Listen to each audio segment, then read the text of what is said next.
Let's go.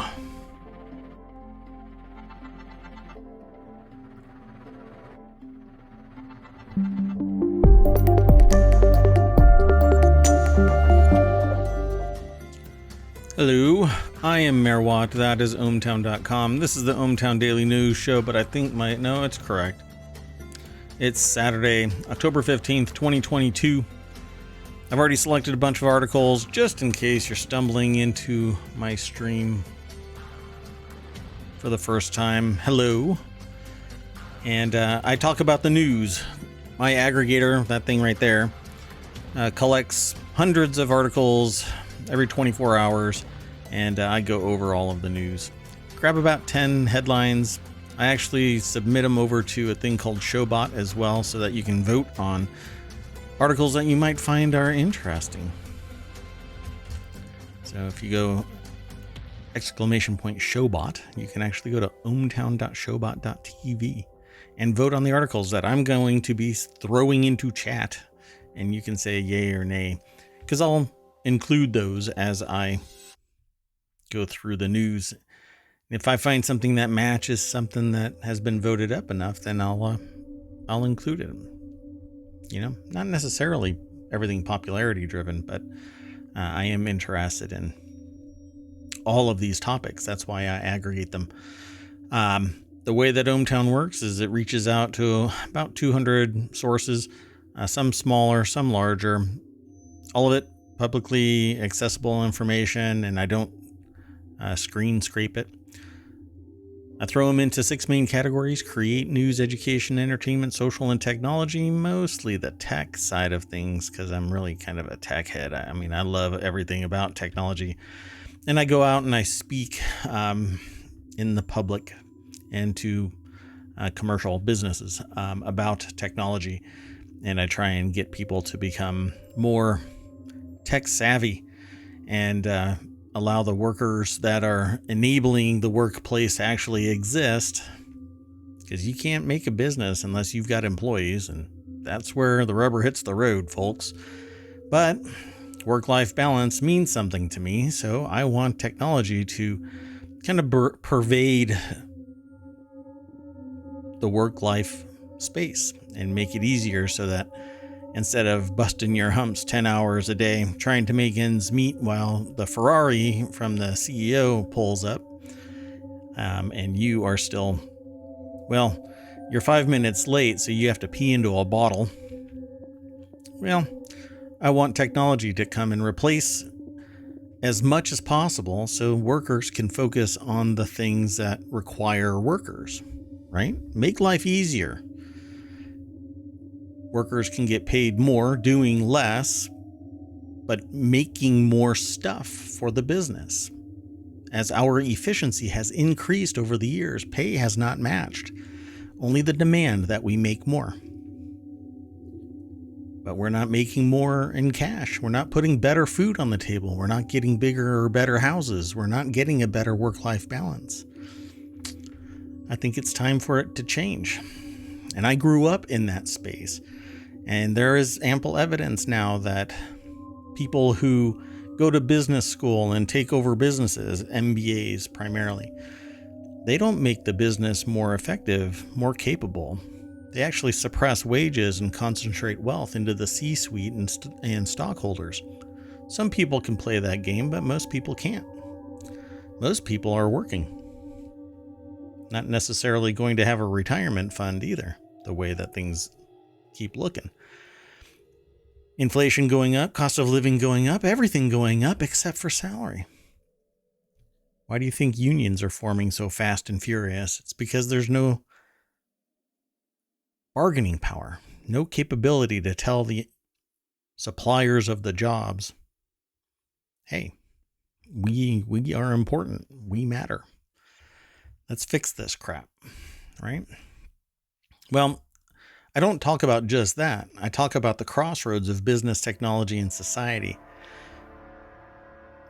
I talk about gaming. I talk about makerspace stuff. I talk about music. I talk about all kinds of stuff because that's just how I am.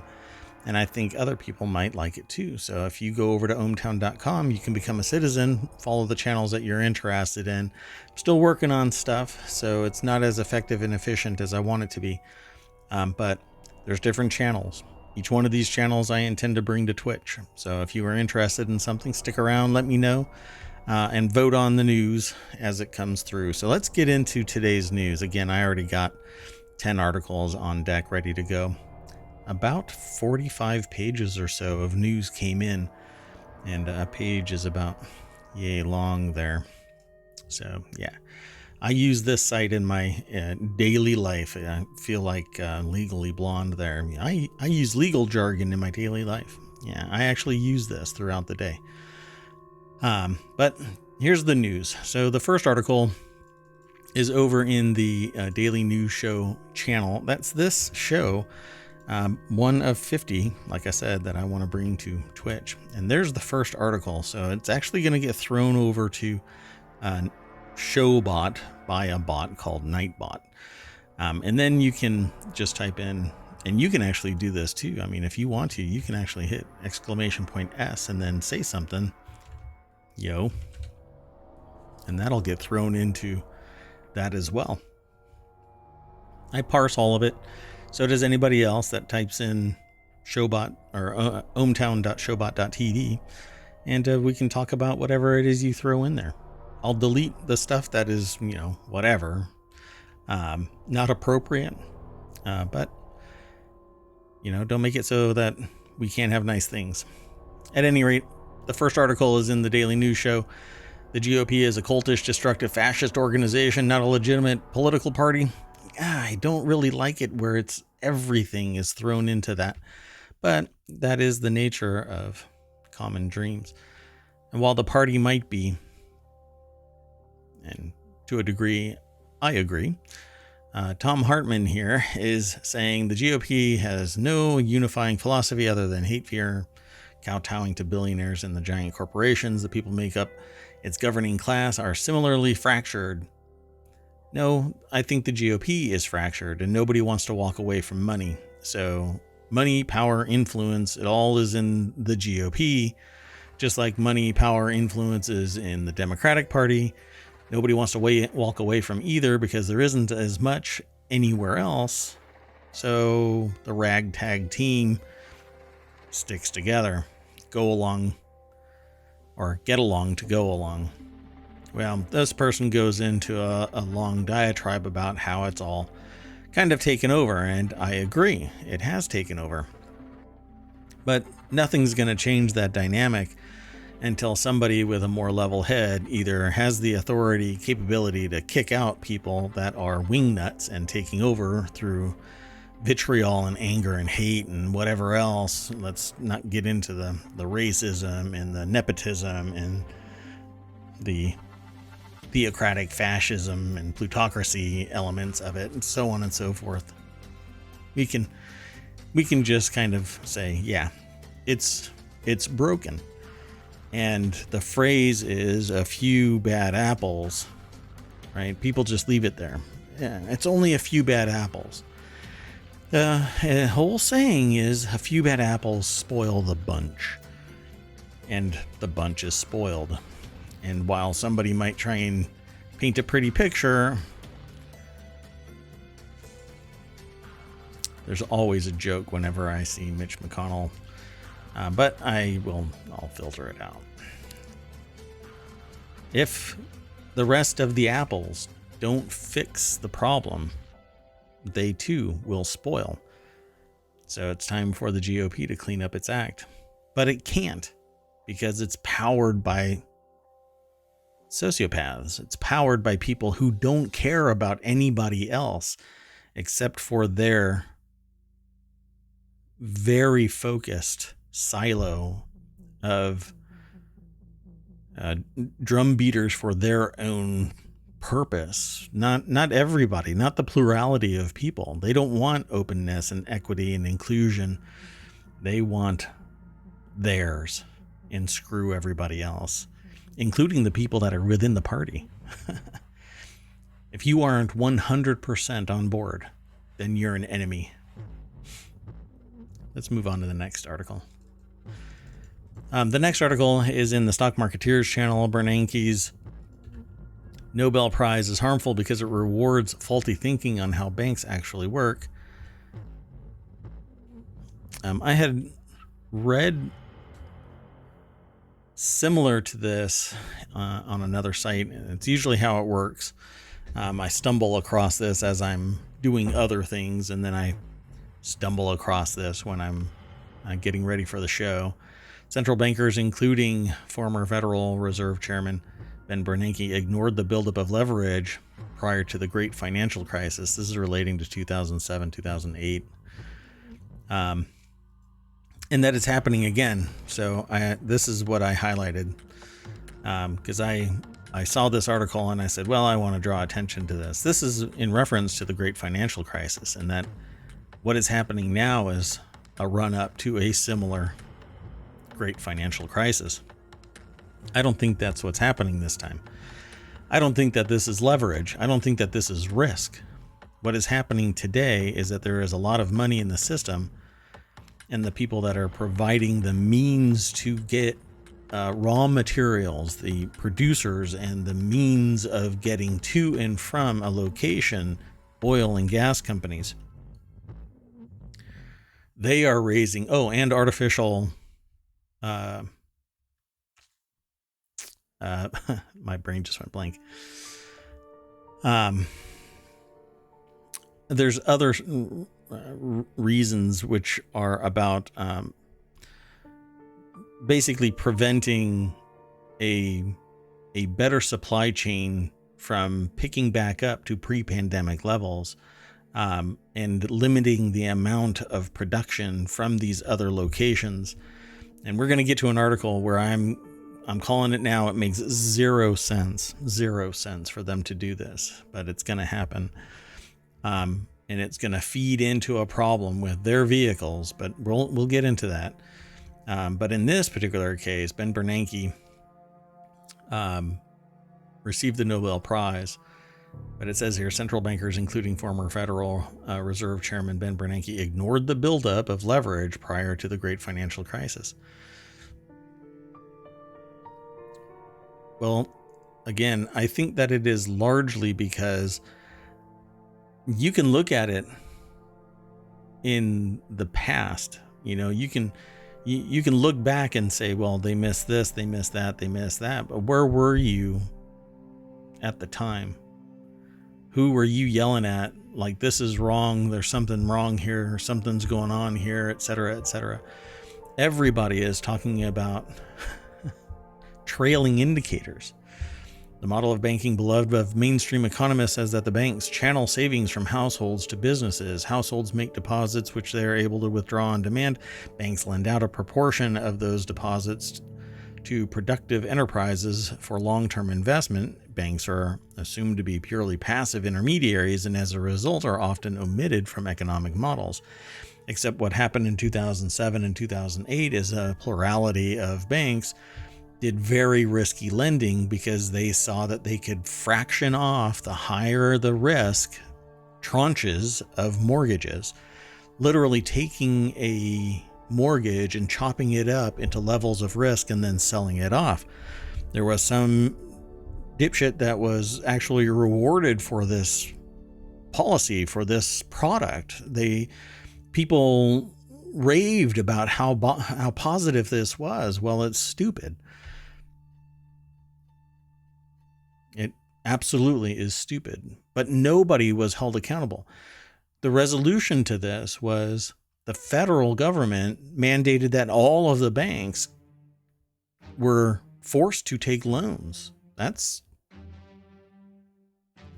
is what I was told.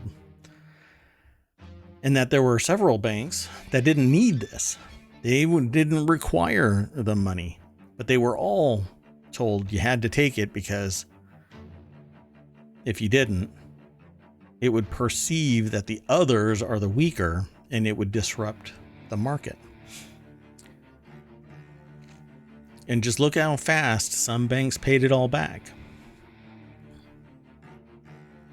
While everybody was under the guise of being threatened by a market collapse, stock markets for the stock tickers for banks collapsed.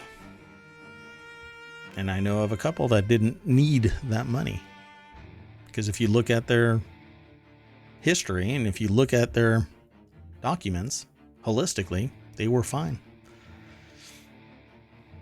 Models that ignore bank credit creation, or worse, omit banks completely, as Bernanke's paper with Gertler and Gilchrist on how credit markets propagate shocks through the economy does, cannot possibly explain how financial crises happen and why they are so devastating. The federal government absorbed that risk and made it a public risk, but made private profit. And that needs to stop. If my business fails because I run it into the ground, there isn't anything that comes out and saves it. I could sit there and file Chapter 7, but I still owe creditors, and I can't even discharge it all. At some point, me as the principal owner of a company, I have the liability of my debts to a degree.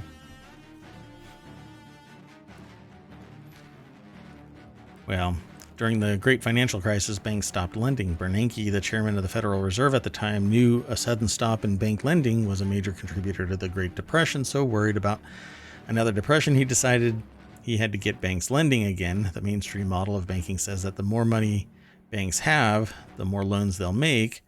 Obviously, therefore, the best way to prevent a depression was to give banks money.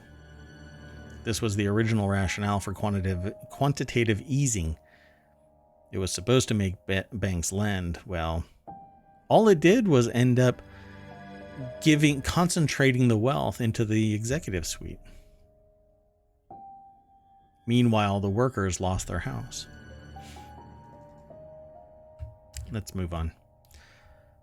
So the next article is what Elon Musk has said publicly and in private texts about X, his idea for an everything app. I actually, this last couple of weeks, have been talking about this. Not this, but the simple fact that there is social credit in China. Everybody pretty much uses WeChat. That's the vehicle by which everything transpires. Purchases, changing money, obtaining information, etc. If Elon Musk's deal to buy Twitter closes, the billionaire will have taken the first step towards something he calls X, which he already had a domain for. X became PayPal. His vision for a new kind of social media platform that most in the US haven't experienced before, and I would never in a million years take it. The only way anybody should be encouraging this is if you are 100% on board with things like Facebook monitoring every beep, fart, and whistle that you make, and now Elon Musk. And I stand by my claim that the more money a person makes, the more sociopathic they become. You are nothing but an object, an identifier with a rate of return that's required for you to exist for free on the platform. Hey, that's fine for business, but not for all of society. Anybody in business should be competing for customers. Having this super app where everything, and I can bet on it, I can count on it like there's going to be a sunrise tomorrow. There will be exclusive offers that Musk or others will pay companies to produce something to draw people in. It won't be anywhere else. I really hate exclusivity stuff. When there are a plurality of platforms that everybody can make money on, and you can put your product everywhere, and I guarantee you, again, I make another guarantee. I can't really stand by it. I don't know how to make that happen. But if you sell your product on all of the platforms, you'll make more money than the exclusivity of selling it on one platform. That's how it works. You're going to hit more people. You might draw some over, but you're only going to get a short-term big check. And then you have to do the long tail anyway, as people find out about your product elsewhere. And then you have to break down and actually start selling it in other places. That's just how it works. But you'll get bought and sold outright by a billionaire who says, hey, I will give you $10 million for your product. But you can't sell it anywhere else. So you either say bye-bye to your baby and let somebody like Musk take it over. Fine, $10 million, $1 billion. I don't know what somebody's ticket is, but a billionaire will sit there and drop that money in your lap. It's up to you to make the decision. Some people will. So Grace K over at Business Insider is the author of this article. And it says the billionaire has drawn inspiration for the idea from the popular Chinese super app WeChat. That's what I was talking about. Here's everything we know about Musk's plan for X and Twitter. So, sorry, I don't know what just happened outside my office. Anyway, X wouldn't be the first app trying to do a bit of everything. In fact, Musk indicated in May might look for inspiration from Tencent's WeChat, the Chinese social media juggernaut. That's one of the largest super apps in the world.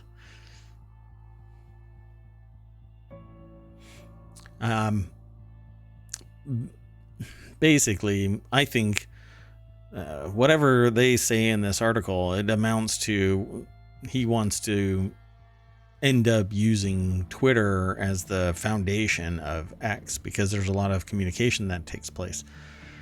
Making money off from Twitter via alternative methods, including charging some users to be on the site, while Twitter has begun charging some users for special features through Twitter Blue.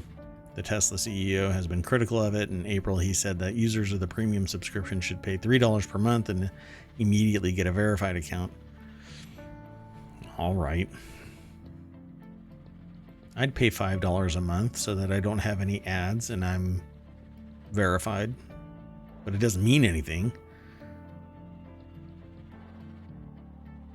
These two look like peas in a pod.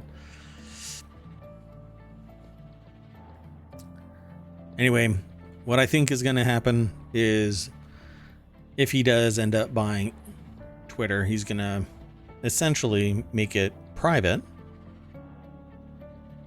do a bunch of whatever, but I think it's going to be junk at the end of the day. You can't stamp out ideology. You just can't. It doesn't work that way. You can try and shut it all off in a silo, but that's what you're going to end up with, a silo. Look at every other social network where it forces people to follow or adhere to a particular ideology. It barely makes ends meet if it does. And you have to rely on the goodwill of donations to, hey, I really like this. It just doesn't work, folks. It just doesn't work. And Twitter is a plurality of people from around the world with different ideologies, different mindsets, different ways of thinking. All of that is the same thing, different ideologies. Nothing will fix Twitter because there's nothing wrong with Twitter other than it's very difficult to remove bots. But you're not going to change that unless you figure out a way to detect bots without a doubt that they are bots. You're not going to change Twitter. You'd have to shut it down to stop Twitter. The next article is Apple's going to see another record-breaking fourth fiscal quarter. Apple's on track to beat Wall Street's fourth fiscal quarter expectations and quarterly revenue records as JP Morgan forecasts a revenue of $90 billion for the company. Just a couple of days ago, people were poo-pooing Apple as being not innovative and the Mac Pro landing flat and blah, blah, blah, blah, blah. They were talking about something 12 years ago, for crying out loud, and now they still don't know what they're talking about. But Apple will see record. They're hitting it out of the park, and their margins are great, and they've got a secure supply chain. And if they have to, they will spend their money and pull a fab into the United States that's specifically to build their chips. I think that's their next step. Andrew Orr over at Apple Insider wrote this article, and it says, in a note to investors seen by Apple Insider analysts from JP Morgan, forecast revenue of $90 billion for Apple. That beats the present Wall Street consensus of 88.6. Apple earned $83.4 billion in its fourth quarter of 2021. Well, we're coming out of the pandemic, and people like what they see with the watch and with the new phone and new iPads and the M1, M2. People are ready to spend some money. They were spending money on tech during the pandemic. Why should just gas companies and oil companies make record profits during the pandemic? Apple will do it too. I just think that Apple should pull things back into the US. But their margins will be smaller. The forecast suggests year-over-year growth revenue of 8%, boosted by Apple shipping the iPhone 14 series earlier in September than it did with the iPhone 13. So they got more in the books by the time that they had to shut down and reconcile. The iPhone 14 Pro models are still in high demand, according to the report in October 2nd. Delivery times for the iPhone 14 Pro, Pro Max average across all regions 2 days, 33 days, 40 days, respectively. Yeah, because everybody wanted the Pro Max. And I don't know how much artificial scarcity was in place. You know, could they have produced more of these faster? Could the price have been $100 cheaper? Yeah. Let's move on. The next article is Education Department launches beta version of student loan forgiveness application. And depending on what types of loans and how much money you make in a family, you may not qualify for anything. So a beta test of the application. Cheyenne Hazlitt and Arthur Jones II over at abcnews.go.com wrote this article. People with federal loans can apply for up to $20,000 of debt relief, and a beta test launched yesterday. So you'll have to do a search. I don't have the link. I don't think there's a link in this article. I'm sure that they've kind of left it off. But you can do a search for student loan forgiveness program. A beta test of the application for student loan relief went live on Friday evening, launching the Biden administration's sweeping program to cancel student debt for tens of millions of Americans. Kicking $20,000 from your student loans would definitely solve the 2-year problem. But if you've gone on to bachelor's or master's or even PhD, the argument is that you're going to be making enough, but not everybody went into, profiteering sectors. So, teachers be damned. And not all teachers qualify. The Department of Education's test application is a long-awaited first step in the policy announced in late August, allowing people with federal student loans to apply for up to $20,000 of debt relief. Well, the debt relief covers anyone who makes less than $125,000 in 2020 or 2021 tax year, or less than $250,000 as a couple. So, quick, if you're married,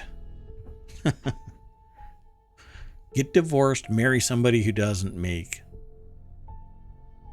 somewhere that pushes you over the $250,000 limit. Then get in a time machine and bring them with you so that you can fix the problem that it's 2020 or 2021 tax year. I don't know what I'm saying. I'm just babbling. Anyway, but there are a subset of borrowers who are ruled out of the program in a late change by the Biden administration as it tried to dodge lawsuits. Anyone with Perkins loan or a federal family education loan, both loans that are guaranteed by the federal government but handled by private banks, can no longer get aid. So you Perkins owners, you're screwed too. Hobble, hobble, hobble. It's okay. Banks, not a problem. You can get public money. Even though you're getting record profits, you can get public money, but the public can't get public money. Not across the board. No. That's not allowed. Let's move on to the next article. That one's Sandmark releases Titanium Edition band for the Apple Watch Ultra. If you haven't seen the Apple Watch Ultra, it is a chonky boy, or a chonky thing, I guess. And now it has a titanium watch. Let's go check it out. I'm just going to jump straight over to it. Look at that. Andrew Orr over at appleinsider.com has a picture of this titanium watch, and it looks pretty damn sharp. I like it. Yeah, I would say that it's probably a lightweight titanium watch. The engineering looks spectacular. It's nice and sharp and clean. Obviously titanium, it's going to be fully capable of taking a beating. It says it features the 316L grade stainless steel for the connectors that attach the band to the Apple Watch Ultra, but the rest of it is titanium. Made from commercially pure grade 2 titanium, resistant to corrosion and oxidation. The company says that it's a lightweight band for on-the-go adventures because, well, yeah, it's not even that expensive. Titanium Edition band is only $200 from Sandmark. Wow, that's pretty neat. And you can use the watch as a dive computer. And there's software that's coming out that's actually going to be adding to its feature set. So pretty neat. I want an Apple Ultra watch, but I'm holding off. I'll wait for the next version. If I even bother, I don't know. Let's go on to the next article. This engineering sandbox is already so complex you can build games inside its demo. This is in the Warcrafters channel. They say restrictions breed creativity. A completely blank page or a directionless pile of building blocks can be an intimidating thing, and that feeling hit the author full force when they loaded up the demo of Plasma, a sci-fi building game coming to early access next year. But as they got acclimated to the surroundings and systems, they found some helpful constraints that pushed them toward a satisfying loop of tinkering and tweaking. I want this game. Looks pretty neat. So Russell Adderson over at PCGamer.com wrote this article. Plasma won't be out in full next year, but its demo already lets you build wild stuff and import other players' creations. They say that it breeds creativity, I guess trapped inside a house for 2 years. That might breed some creativity. Even in demo form, Plasma gives you robust building systems to build your own structures, robots, worlds. There are hundreds of components, and all of them can be customized. There's also a visual programming language you can use to control and manipulate almost every mechanical component. This is beautiful. I dig this. Oh, wow. This is pretty neat. The visual programming language is pretty intuitive, but it makes them wonder if there will be some kind of manual released with Plasma because it's extremely detailed. The devs put an arcade cabinet in the tutorial with a functioning version of Pong in it, programmed entirely using in-game tools. They also found the cabinet with a simplified version of Space Invaders when they went poking around in the corners of the starter world. This looks like fun. We'll have to go and look it up. So it's called Plasma. Apparently there's a demo out right now. Go look it up. I will see you there. The next article, though, is in the Smack Talk channel. Must be from a Mac-oriented site that my aggregator grabbed it. My aggregator's name is Gatherer, and it goes out and it finds a bunch of articles based on my requirements. And it says here, details have emerged of the new Netflix Basic with Ads steaming plan. But I think that's supposed to be streaming plan. That they have a typo. Netflix's new Basic with Ads plan will include most of the company's entire catalog of TV shows and movies, although some won't be available at first due to licensing restrictions. Such an ass thing. Viewers will see 4 to 5 minutes of ads per hour, with each ad running from 15 to 30 seconds in length. And ads will play before and during shows and movies. Oh, I'm so sorry, everybody. Andrew Orr over at appleinsider.com is the author of this article. I wish that this didn't exist, but if you're not going to pay, then you have to suffer a standard or premium plan. But that is the way it is. You either pay for something or you don't get access to it. And ads are the form of payment. So you can't really knock them. At least it'll be available. Otherwise, would be more behind a walled garden than ever before. Let's move on to the next article. There's really not much to say about that. The next article is in the Warcrafters channel. Valve just filed a new computer game software trademark, and the rumors are already flying. So I'm really excited about anything that Valve kind of puts out, particularly because I always feel like VR is right on the edge of it. As much as I like the tech involved with Steam Deck, I really hate the little umbilical USB-C port on top. That abomination of a design. Anyway, the application, which is still being processed by the U.S. Patent and Trademark Office, identifies Neon Prime as pertaining to computer game software, electronic game software, video game software, computer game programs downloadable via the internet. The author's remarkable deductive powers tells them that this means that it's something to do with video games and video game software, and the internet seems to agree. There's all kinds of rumors already that Neon Prime could be a new game or even series from Valve. Hey, that falls in the no shit news category. Neon Prime could be a new game, but it could also be almost anything else, according to Joshua Wollens, who wrote this article over at PCGamer.com. Let's not get ahead of ourselves, says the author, as tempting as it could be to make bold predictions about what Valve is up to. The number of things could fall under an umbrella of computer game software is enormous. Could be a new tool, some kind of anti-cheat, or new software doodad for the Steam Deck. But look, you can believe that it's Half-Life 3 if that's what makes you happy. Anyway, it hasn't really been. So it says, still, it's fun to speculate, right? And Valve has been incredibly active lately. Heck, they got their first Half-Life game in 13 years when Half-Life Alyx released in 2020. I really dig Half-Life Alyx, by the way. I'm waiting for my Pico 4 to show up so that I can play it again without a cable trying to kill me. So, what do you think Neon Prime is? Come over and talk with me tomorrow. I'll be here at 6 o'clock. Let's get into the next article. Navy's Innovation Hub preps 3 new ideas to attract and fund small innovators. There's been always a problem with getting inside the gate, and for small innovators, it's almost impossible. You basically have to have a proxy that has historical,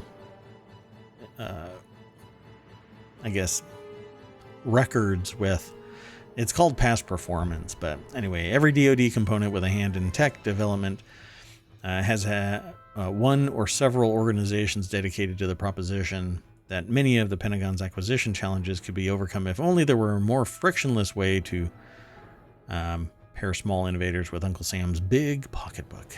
Yes, I say that often. Government needs to remove friction, but friction actually creates security. So I'm not surprised that, well, fewer hands in the stew means that the stew is safer. The Navy Department Innovation Hub, called Naval X, plans to launch several new initiatives this month to attract new companies into the Defense Technology Innovation Base and to help ensure the technologies that show the most promise won't die on the vine. This is an article over in my channel called FAR Weekly, which is about federal acquisition regulation. And it says here, when we think of what VC does well, they're kind of at the edge of certain tech stacks. The big ones, like Kleiner Perkins and Sequoia, are spending billions of dollars on AI and quantum computing, said Commander Nick Breedlove, Naval X's Director of Private Capital Projects. We've got scientists at the the Office of Naval Research that do quantum. Well, there's more to this article, but you got to go over to federalnewsnetwork.com. It's written by Jared Serbu. And while I agree with much of this, government should not be run like a business. Businesses fail. Government should not. And we're on a continuing resolution that ends in mid-December. I'd like Christmas to actually exist for those who are in government, contractors, etc. Because even if the government does shut down, there is personnel that still has to work. And you won't get paid until another resolution pops or the budget is authorized. So let's not treat this like business, because business makes money. Government does not make money. Government provides services for a fixed amount of taxes, and then there is more taxes depending on if, businesses and people pay what they're supposed to, not what they can get away with not paying. And while a lot of people pay 25 to 33% of their taxes, of their income, upwards of 33%, the ultra rich are fighting everything. No, don't make me pay taxes. No, I can't pay taxes. I can only take money from the society that makes me rich. I can only take money. What does that have to do with this? They're going to be throwing public money at a whole bunch of different businesses. It's hinting at being like a venture fund company, or a venture fund. And that's largely what DARPA has been, throwing money at what could be very powerful tools. Google was a DARPA project, for instance. What did the government learn? What is the government learning from the advent of Google? Probably nothing anymore, and didn't learn much at the time. I don't know. Let's move on to the next article. The next article is actually in four-wheel tech. And that's because I am very interested in vehicles and I'm interested in technology. So I created Four-Wheel Tech as a show where we could talk about the merging of the two.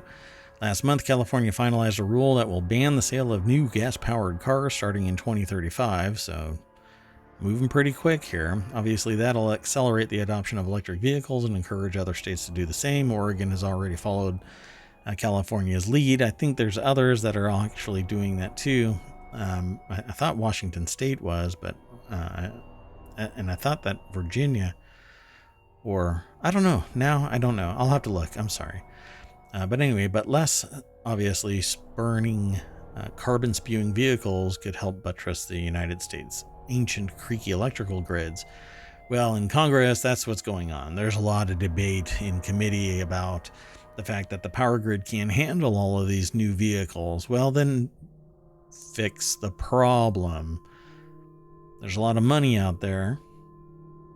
A lot more if companies would pay their due. Cars are no longer just modes of transportation. They're increasingly integrated into the larger energy infrastructure. Plus, if you let people telework, there would be less strain on an electrical grid that has electric vehicles tapping into it because nobody would be driving as much.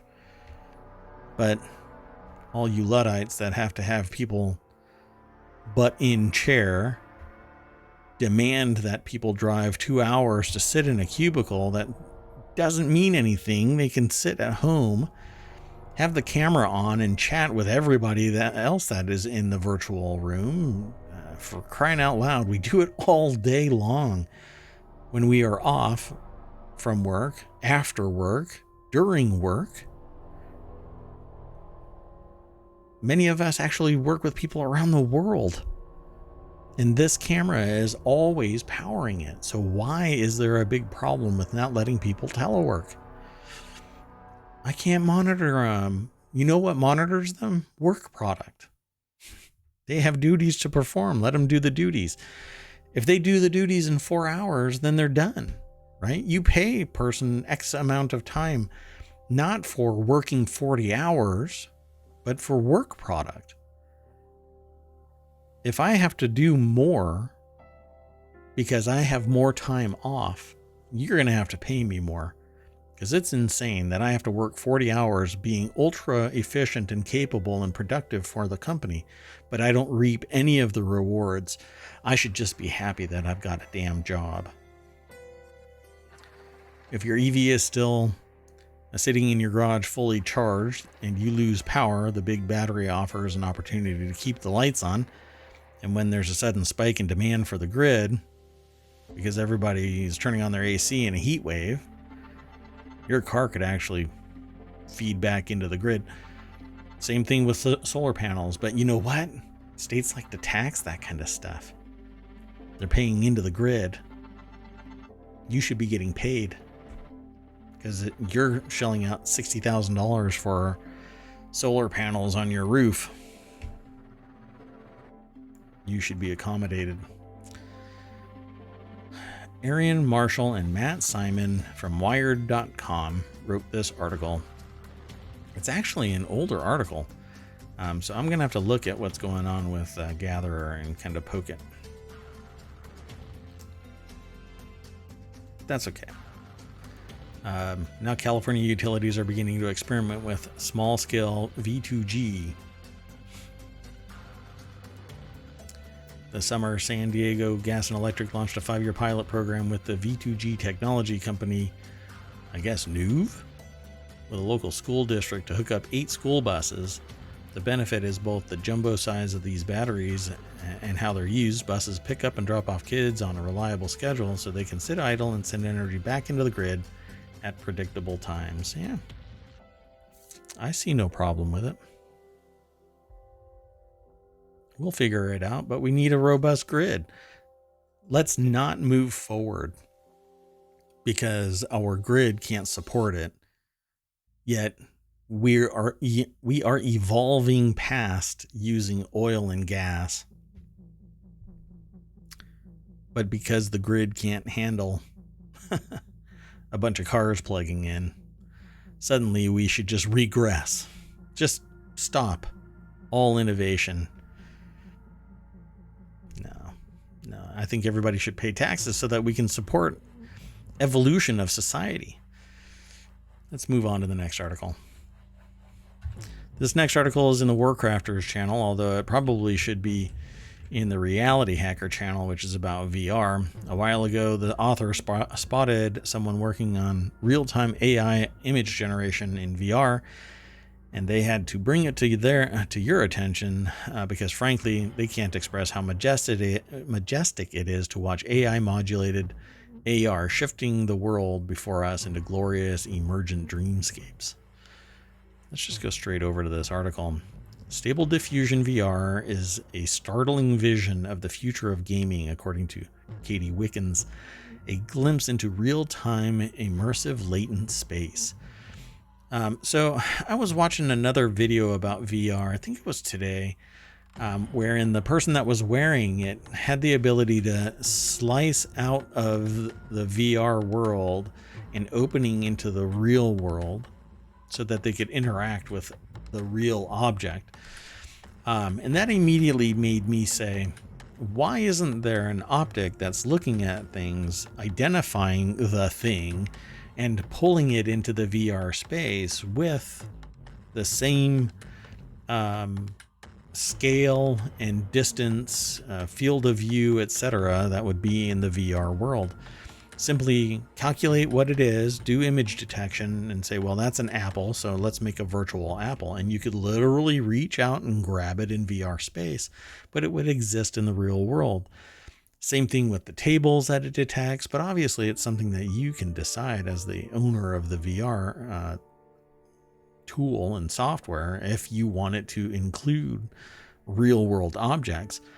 But in I'm not bound anymore by wire, so I could have VR on and it's scanning my environment, identifying things in real time, including people, scaling everything so that it exists in the VR world, giving me depth perception and everything, identifying people perhaps, and creating avatars in the real world.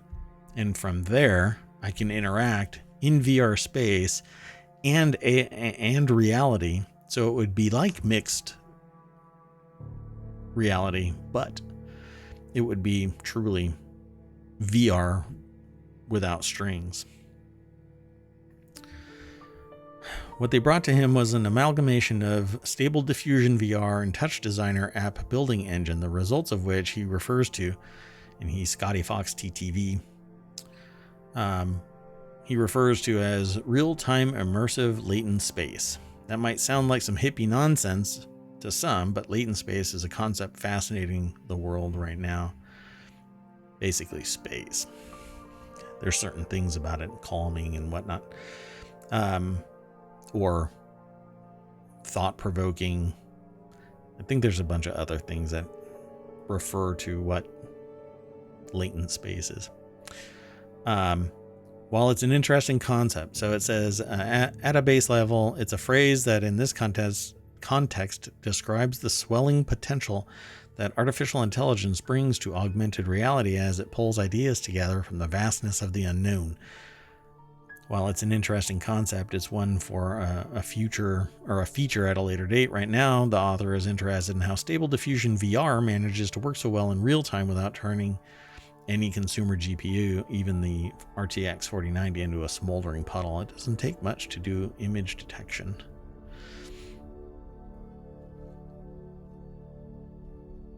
Yeah. And skinning things and grabbing assets and wrapping around a wire model. Diffusing small pieces in the environment saves on resources, Scotty explains. Small clips are sent from the engine to be diffused. Once ready, they're queued back into the projection. The blue boxes in the image that you see above shows that parts of the image being worked on by the algorithm at any one time. It's much more efficient that way to have it working in real time, or to have it working in real time. Yeah, I would say so. But I'm not a software engineer. But I know that it is. We have the technology now to make it pretty easy to do image detection and do a real-time 3D model and skin it with an asset that is aligned with whatever that image detection is. Let's move on to the next article. This is the second to the last one. And if you are interested in talking about anything in particular, just let me know. Let me know, folks. I'm here. Whoops. It helps to know your own commands. BMW to axe UK production of electric Mini and relocate to China. BMW is to axe all UK production of the award-winning electric Mini and relocated to China, dealing a major blow to hopes that Britain could be the global hub for zero-emission manufacturing. I can imagine that it's an environmental thing, but let's see if the article says anything about it. Sophie Zeldin O'Neill is the author of this over at The Guardian. The move is a further blow to UK ambition to become a global leader in electric car manufacturing. BMW's joint venture with the Great Wall Motor, means their hatchback and small SUV models will now be made in East China, as well as the next generation zero-emission Mini Aceman, which is as long as it meets safety requirements, that's fine. A new electric version of the largest Mini model, the Countryman, will, BMW has confirmed, to be manufactured at its plant in Leipzig.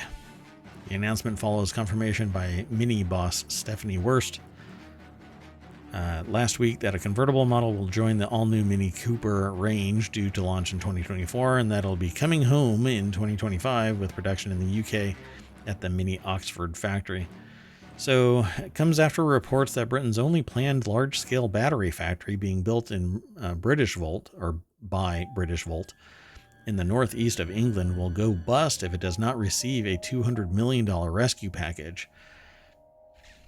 Well, there you have it. It's economic. Why is it going bust? Is the operating cost so much?